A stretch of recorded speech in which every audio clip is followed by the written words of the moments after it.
Okay, so I have another thing about attitude and gratitude. So it's 10 privileges of single parenting that I thought of this morning. So when we think about gratitude and having an attitude of gratitude, it means thinking of the good things. So if someone was to ask you, what's the 10 privileges of single parenting, think for a moment, like, what's the first things that come to your mind?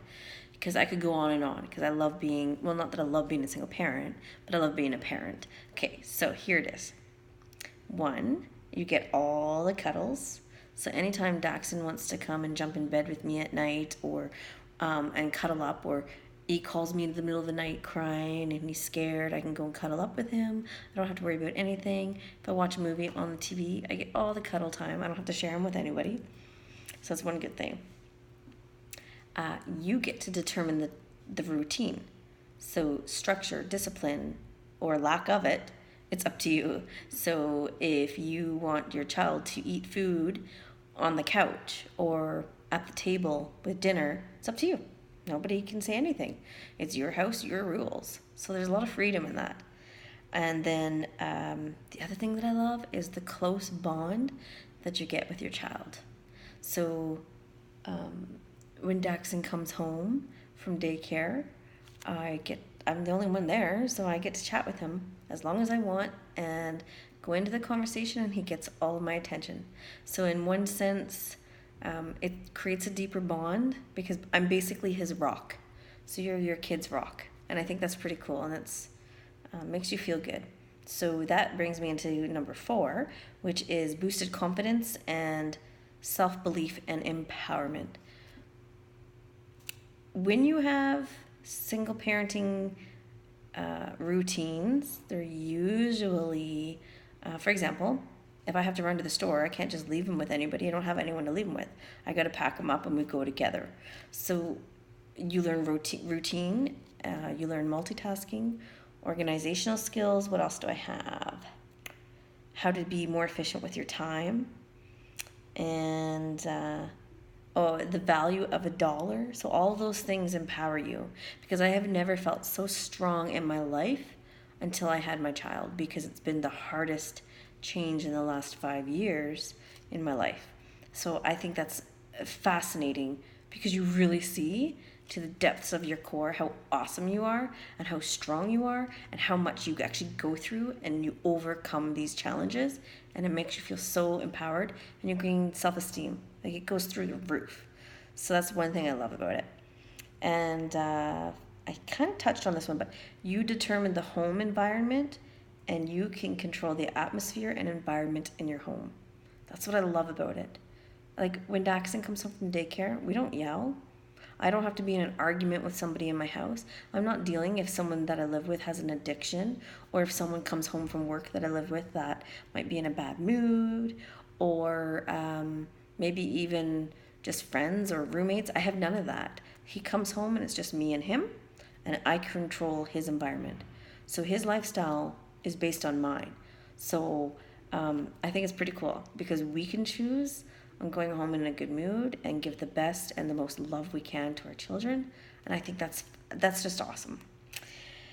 Let's see here. Yeah, this is really cool. So the other tip for parenting is we have the privilege of really wholly and fully creating a unique individual.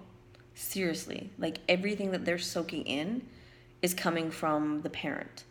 If there was more parents in the house or more people in the house, then they're learning it from everybody.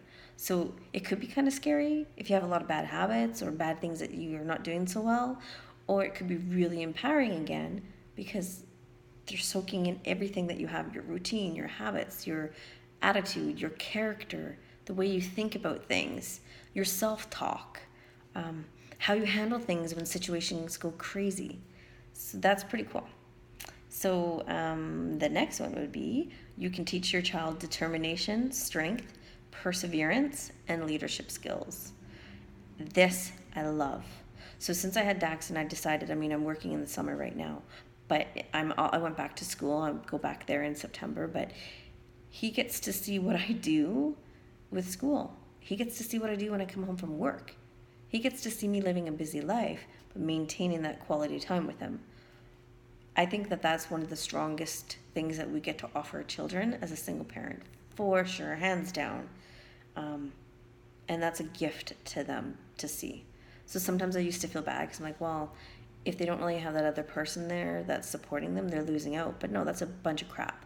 Never ever let your child feel like a victim because they're missing out on something. They're not. Because as much as they miss out in one area in life, they're gaining in another area. So just remember to teach their brain that no, this is awesome.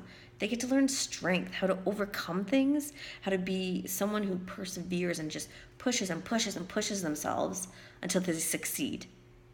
Can you imagine? Give that another 10, 15 years when they're an adult and how they can like transform their entire life and do what they want in their life.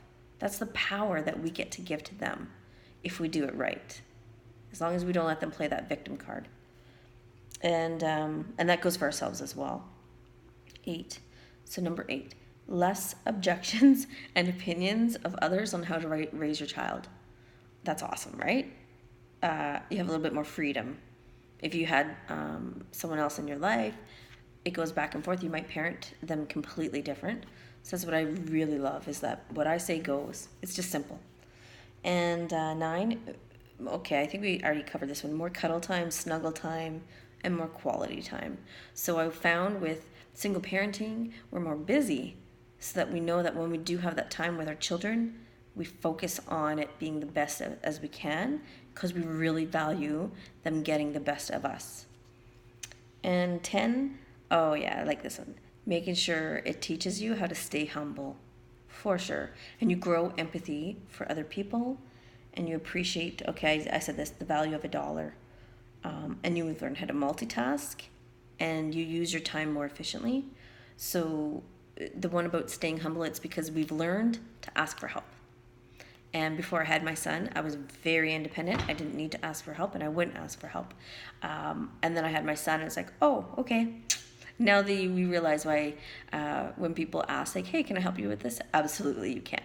So accept help. That's the biggest thing. But also it's taught me that not only is it that I value receiving help, but that I'm also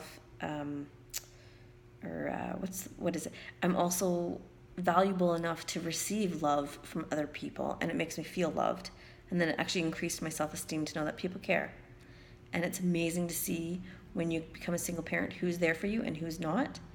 And I hope that these 10 tips helps trigger in your mind things that you love about single parenting, and I would love for you to like share that with me.